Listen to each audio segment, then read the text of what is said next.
están? Muy buenas noches, qué gusto saludarlos. Soy Gaby Tlaseca. Bienvenidos a la mesa de martes de Debate 22. ¿Hay alguien ahí? ¿Estamos solos? Son preguntas que los humanos nos hemos intentado responder desde hace siglos y a la que muchos científicos, por supuesto, le han dedicado su vida. Pero en esta búsqueda no solo ha habido avances astronómicos, sino muchas teorías también. Unas que suenan inverosímiles, otras que no. Complots, secrecía de gobiernos, encuentros cercanos, raptos y algunos otros. Hoy hablaremos de este tema de la vida extraterrestre. Existen pruebas de los ovnis, nos han visitado, hemos tenido contacto con ellos. He invitado a dos súper hombres, pero científicos, investigadores, que saben mucho de este y otros temas. Antonio Lascano, biólogo, nos acompaña el día de hoy, se ha especializado en la evolución temprana y el origen de la vida. ¿Cómo estás, Antonio? Qué gusto. Encantado, buenas tardes, buenas noches. Hasta que se me hizo tenerte aquí. Muchas gracias. Cuantas veces me invites, con gusto. Y ya conocen, por supuesto, a un invitado siempre especial de este programa, a José Franco, Pepe Franco, exdirector general de divulgación de la ciencia de la UNAM y miembro del Instituto de Astronomía de la UNAM. Mi querido Pepe, otra vez nos vemos. Gaby, un placer como siempre. Vaya tema, yo no sabía la verdad cómo abordarlo porque soy un amante de ver el cielo, pero aparte soy amante de los X-Files, de invasión extraterrestre y muchas otras series o películas como Encuentros cercanos del tercer tipo. Pero en todo esto, en julio, exmilitares en Estados Unidos declararon en el Congreso sobre la existencia de ovnis, avistamientos de fuerzas militares, expedientes secretos y cuerpos humanoides extraterrestres en manos del gobierno de Estados Unidos. Y esto pues destapó una discusión que siempre ha sido como una olla express. A ver, ¿de qué estamos hablando, Pepe? Mira, el Congreso de Estados Unidos yo creo que hizo muy bien en abrir la discusión con personajes que dicen haber visto toda una serie de fenómenos, que son un par de miembros de la Fuerza Aérea de Estados Unidos, y con otro miembro también del gobierno de Estados Unidos, que dice que a él le dijeron que en Estados Unidos, o las Fuerzas Armadas, el Pentágono de Estados Unidos, tenían naves o restos de naves con restos biológicos no humanos, que todo el mundo cuando le dicen restos biológicos no humanos, interpreta que son extraterrestres. Pero un resto biológico no humano pues puede ser el de un gato o el de un simio. Entonces, no dice gran cosa esa aseveración.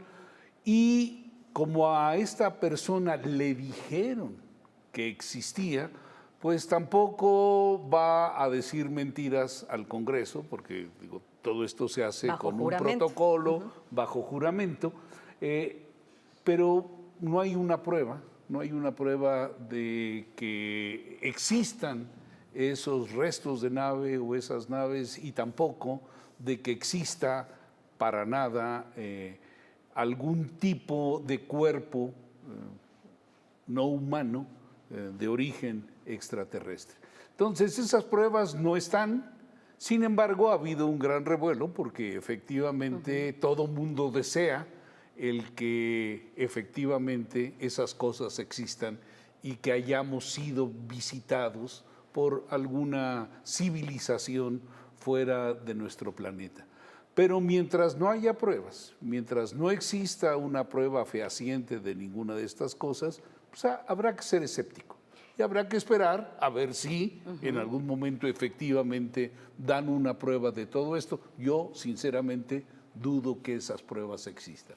¿Tú qué opinas, Antonio Lascano? Hay que ser escépticos porque se dice que desde tiempos memorables, incluso pinturas rupestres han dado cuenta de naves espaciales y de supuestos extraterrestres que han visitado la Tierra. Incluso uno de los testigos que estuvo ahí testificando en el Capitolio, David Charles Groch, dijo que habían sufrido ellos, como miembros de las Fuerzas Armadas, intimidación para no divulgar lo que él llama la verdad, que es lo que hablábamos con Pepe. ¿Qué opinas?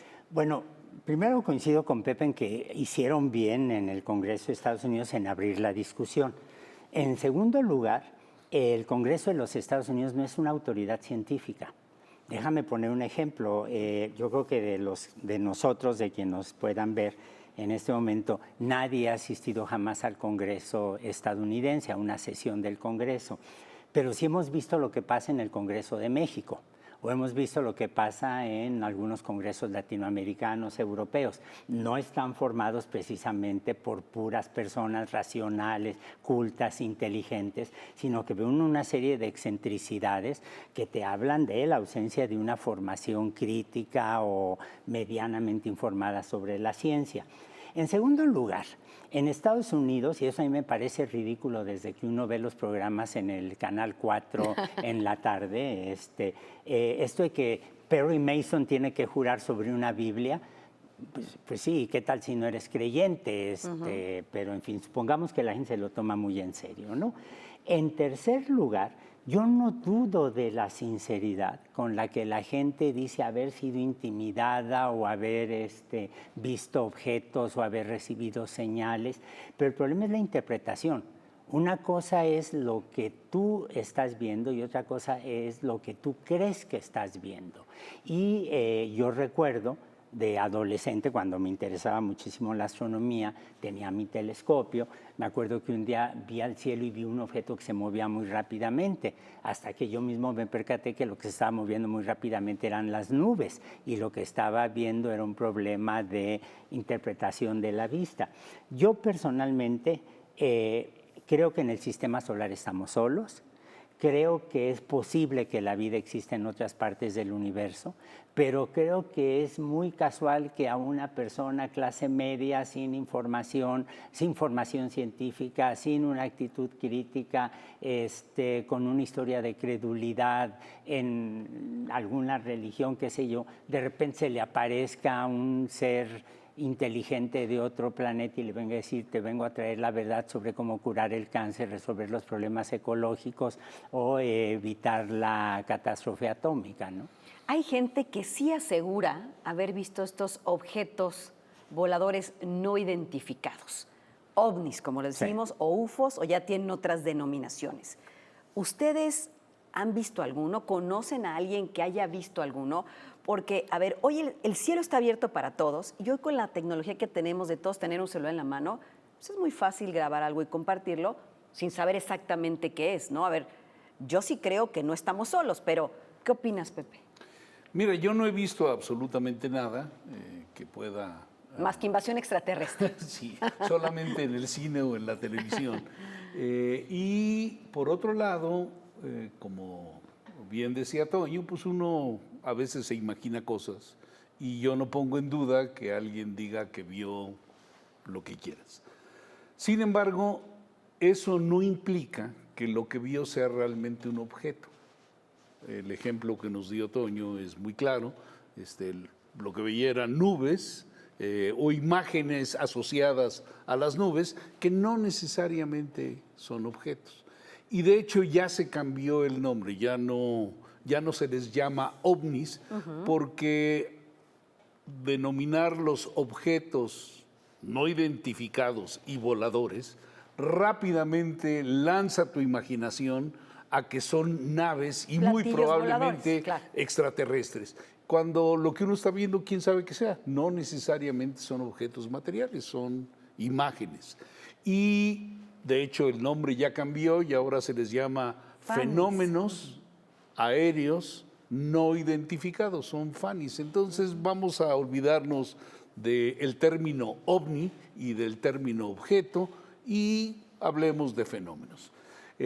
Como dijiste cuando hiciste la introducción para Toño, hay gente que dice que en las pinturas rupestres hay naves, pero pues nadie sabe lo que pusieron, las personas que hicieron las pinturas rupestres, nadie sabe qué estaban pensando ni qué es lo que estaban mostrando.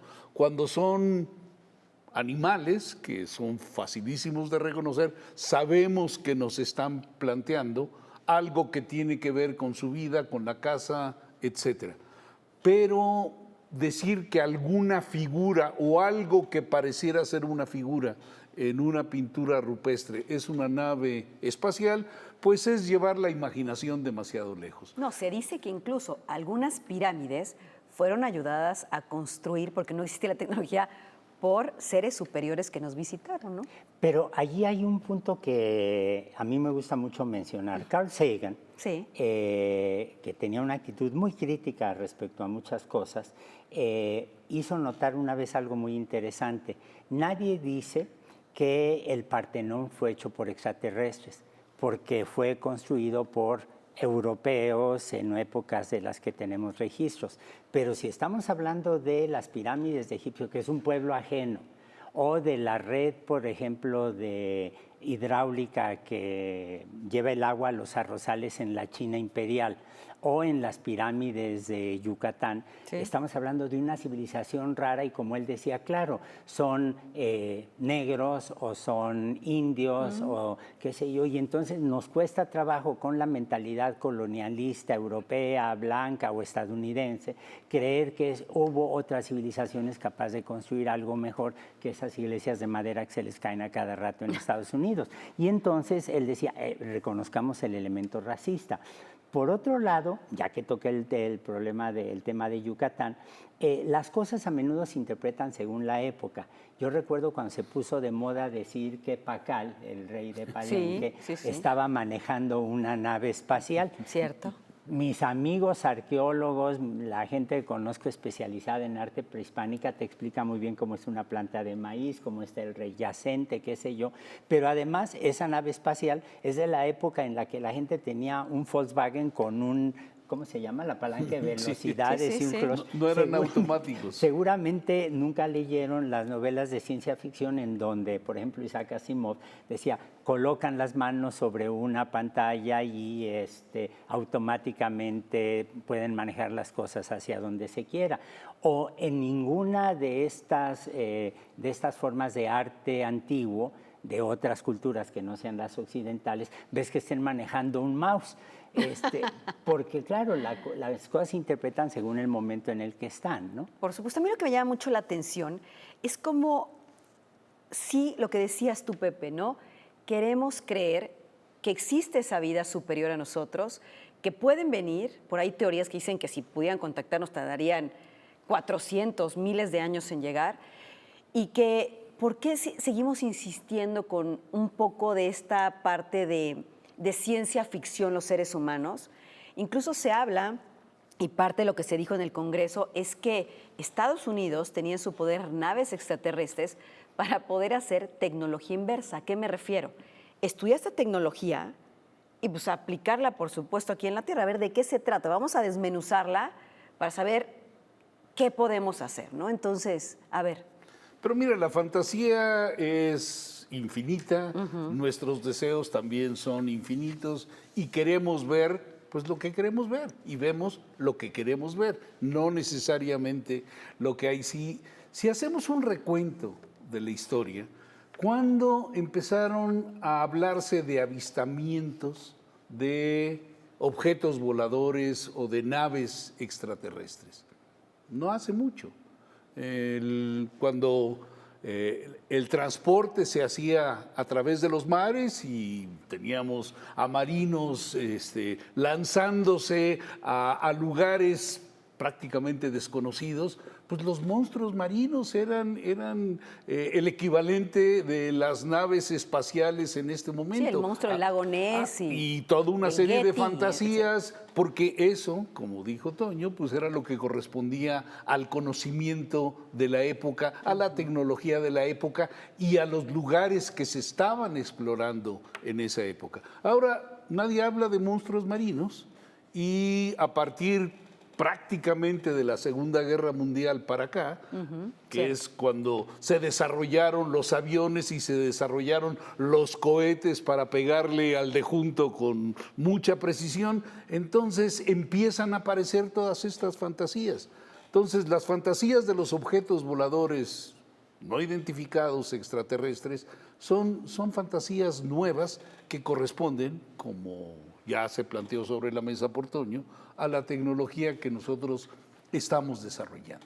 Entonces, si uno tuviera estas supuestas evidencias o estos relatos de hace un par de siglos, pues entonces uno diría, hombre, pues sí, hay que tomarlos un poquito más en serio. Claro.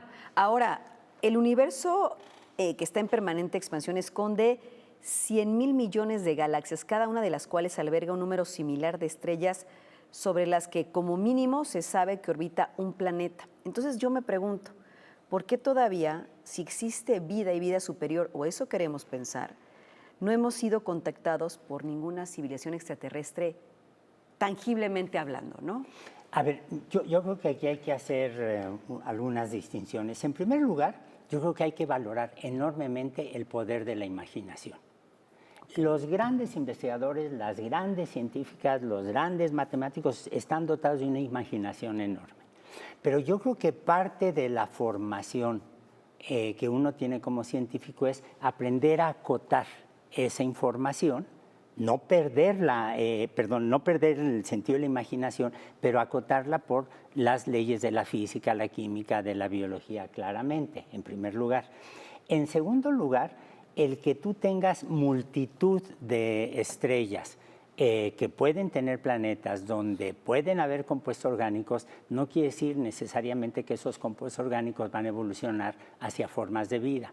Y en tercer lugar, y esto lo señalan una serie de autores, ¿no?, en publicaciones internacionales, incluyendo aquí a tus servilletas, siempre se juega con la idea de una civilización superior. Sí, que tal que hay inferiores. Viene, claro, que nos viene a salvar de problemas que nos están destruyendo. En cuarto lugar, y esto creo que es especialmente importante, esto lo elaboró muy bien Stephen Jay Gould, que fue un gran ensayista de biología. Él decía cómo en momentos muy críticos de tensiones internacionales es cuando te aparecen Segunda Guerra Mundial, el desarrollo de la energía nuclear, ¿no? Así es. Claro. Y él ponía como ejemplo en los años 50, en plena Guerra Fría, cuando la gente no tenía mucha información de lo que pasaba en la Unión Soviética ni de lo que pasaba en Estados Unidos. La gente decía, estoy viendo platillos voladores porque el gobierno me está ocultando algo. Los gobiernos siempre ocultan algo. Y yo creo que en una sociedad tan individualista como la estadounidense, la idea de que yo, John Smith, voy a ir a descubrir que efectivamente hay un satélite extraterrestre con formas inteligentes de vida que están congelados en un almacén de la Marina. Tal cual lo describiste. Lo voy a encontrar. Pero yo creo que allí lo que es importante es decirles, sobre todo a los jóvenes, a ver, liberen toda su imaginación, pero aprendan la física, la química, la biología, la geología necesaria y la historia para darse cuenta del enorme potencial que tenemos los humanos y de cómo somos capaces de hacer algo tan notable como la Coatlicue o algo tan excepcional como los números árabes, ¿no? Totalmente. Ahora, los científicos, y ustedes lo son, porque por eso los invité, llevan décadas rastreando las señales del universo en busca de vida inteligente. O sea, es algo que sí hemos hecho. Hasta la fecha todavía no se ha detectado pues ninguna señal que merezca una consideración, hasta ahora se dice especial, a excepción de la misteriosa señal WOW, todavía sin descifrar. A ver, ¿qué es esa señal? ¿Ustedes la conocen? Wow, son los perros, digo, es como aparecen en las caricaturas. No, yo nunca había oído hablar de eso. Se habla de que hay, bueno, en estas a lo mejor teorías, estas señales que se han lanzado al espacio en busca de que haya una especie de contestación de alguna forma de vida. Tienen distintos nombres. No hemos recibido, hasta donde yo sé, ustedes a lo mejor saben, ninguna contestación. No, mira, ha habido la búsqueda de vida en el universo tiene varios niveles, ¿no? Digamos, una búsqueda directa en donde pues se han lanzado naves a la Luna, a Marte, a Venus, incluso asteroides, en búsqueda de indicadores de vida en algún momento en cualquiera de estos lugares, lo cual no se ha encontrado. Entonces sería una búsqueda directa. Hay una búsqueda indirecta.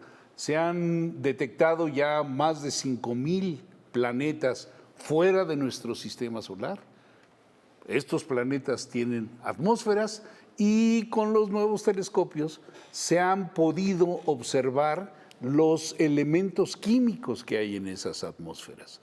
Entonces, en esa exploración indirecta, bueno, pues se han encontrado diferentes compuestos químicos, pero no hay ninguna evidencia de que ninguno de esos otros 5,000 planetas tengan algo cercano a lo que pudiera ser vida. Y por otro lado, pues hay estas botellas de náufrago en donde se lanzan estas señales a ver si alguien las capta y luego nos da una respuesta, y no ha habido tal. Pero no solamente se han lanzado botellas de náufrago tratando de contactarlos, sino que también se está continuamente escudriñando en búsqueda de posibles signos de vida en el universo, lo cual no ha dado absolutamente ningún resultado positivo. Al día de hoy, el único lugar donde podemos asegurar que hay vida es en este planeta. Y somos nosotros. Y somos, bueno, no nada más nosotros, están los microorganismos, las plantas, los animales, etcétera. Y bueno, no hay en este momento evidencia de ningún otro lugar, aunque muchos pensamos que es muy factible que haya vida en cualquier cantidad de otros lugares en el universo. ¿Cuáles? ¿Quién sabe? ¿En dónde? ¿Quién sabe? Y lo que sí no pareciera haber, incluso en este planeta, es vida inteligente, porque cuando uno ve lo que sucede ya en los congresos... Y justamente iba hacia allá. Nada más les quiero recordar que esta mesa está el día de hoy extraordinaria, porque estoy platicando con Antonio Lascano, biólogo especializado en evolución temprana y en el origen de la vida, y con Pepe Franco. José Franco es director general de divulgación de ciencia de la UNAM y miembro del Instituto de Astronomía de la UNAM. A ver, México y el fenómeno OVNI, porque después de lo que sucedió, pues ya hay una réplica. Ahora resulta que en el Congreso mexicano se va a celebrar una audiencia pública sobre los fenómenos anómalos no identificados, los FANIs, y la sesión va a estar incluso con la participación de Ryan Graves, que lo hemos mencionado, que fue uno de los expilotos que estuvo en el Congreso de Estados Unidos testificando, otros pilotos, pero también va a estar Jaime Maussan. El señor Maussan tiene ideas muy fijas sobre la vida extraterrestre. Yo tengo ideas un poco distintas. Sí, bueno, digo, claro, podemos diferir con él porque él sí asegura tener brazaletes de teletransportación que le compartieron pues algunos humanoides superiores a nosotros. Pero, ¿cómo está México en este sentido? O sea, de acoger un tema y abrirlo en discusión del Congreso cuando tenemos pues también otros muchos temas que atender. Yo creo que todos los temas tienen que ser discutidos. Bien. Y yo creo que la mejor manera de ver las fragilidades o las fortalezas, si las hay, de quienes sostienen esta idea de visitas de extraterrestres que nos dan pulseras de teletransportación, etcétera, es que se discutan abiertamente. Yo hasta ahora, salvo el libro de Vasalla, B grande, ASALLA, que se puede encontrar en la red, se puede bajar sin ningún problema, que es uno de los grandes historiadores de la tecnología. Salvo él, nunca he visto a nadie que se meta a discutir el problema de vida inteligente extraterrestre, partiendo de la posibilidad de que qué tal si sí hay, y que lleguen a la conclusión de que no hay absolutamente ninguna evidencia. Yo suscribo plenamente lo que ha dicho Pepe, que sí es astrónomo. Yo me dedico a ver cómo pudo haber aparecido la vida aquí en la Tierra o en otras partes del universo, y no tenemos ninguna prueba, lo cual no es una decepción en modo alguno. Claro. Simplemente es la aplicación del rigor científico con el que uno tiene que ser su peor crítico, su crítico más riguroso, y por mucha ilusión que nos dé la idea de civilizaciones extraterrestres que viven en una utopía absolutamente inalcanzable, yo creo que las pruebas simplemente no existen, ¿no? No, tienes toda la razón. A ver, nos quedan 2 minutos, porque esto se va como agua y con ustedes más. ¿Qué podemos decir como para concluir ahorita, Pepe Franco? Bueno, es un tema en desarrollo, ahorita me dirás tú, Antonio Lascano, ¿no? Porque pues todos amamos la película de E.T., insisto, ¿no? Nos fascina. Mi mamá lloró. No, bueno, yo sigo llorando si la veo, la verdad. Pero a ver, ¿cómo concluimos? Un minutito para cada quien. Sí, mira, yo creo que el día de hoy lo que llamamos ciencia es el cuerpo de conocimientos más extraordinario, más sólido que tenemos para poder entender todo lo que hay en este mundo y en el resto del universo. Y ese cuerpo de conocimiento se ha construido con mucho rigor, haciendo a un lado, en la medida de lo posible, todas las fantasías. Y dentro de ese conocimiento no tenemos evidencia alguna de que exista vida en otro lado y mucho menos de que hayamos sido visitados por alguna civilización. Antonio Lascano, un minuto. Yo creo que la cuestión del origen de la vida en otras partes del universo es perfectamente legítima. Es una cuestión antigua que hemos ido cambiando en el tiempo. Yo creo que el número de académicos, de investigadores que se han dedicado a eso es enorme. Y yo creo que mientras más exploramos, más nos damos cuenta que las evidencias apuntan exactamente en el sentido en que lo ha dicho Pepe. No tenemos ninguna evidencia en este momento directa de vida extraterrestre, no tenemos ninguna evidencia, menos aún de que hayamos sido visitados. Y yo creo que ahí hay que invertir la pregunta, no verla en términos de astronomía, de química, de biología, sino en términos de psicología de masas, del papel de la publicidad, de lo atractivo que resulta una película como E.T., por ejemplo, con respecto a una realidad que la gente cree que le está matando el derecho a la imaginación, cuando no es el caso. Por cierto, en E.T. hay un defecto gravísimo de la película. ¿La bicicleta que vuela? No, a mí me hubiera gustado que cuando lo están operando y dice, tiene aminoácidos, y dijeran si eran aminoácidos de la forma L o de la forma D, porque eso hubiera sido una buena prueba de cómo se determina la bioquímica en el universo. Acabo de ver y luego lo veo, porque esta mesa se tiene que repetir. Cuando lo están operando. Sí, que se le ve el corazoncito. Sí, sí. De verdad, acabo de ver una serie en Netflix de estos temas y por ahí se habla de que los humanoides que tienen y que se han estudiado todos tienen ADN humano. Pero bueno, se los voy a dejar así porque supongo que tenemos que hacer un programa más adelante porque yo quiero que se repita esta mesa. Va a ser un placer. Muchas gracias, mi querido Pepe Franco. Gaby, un placer.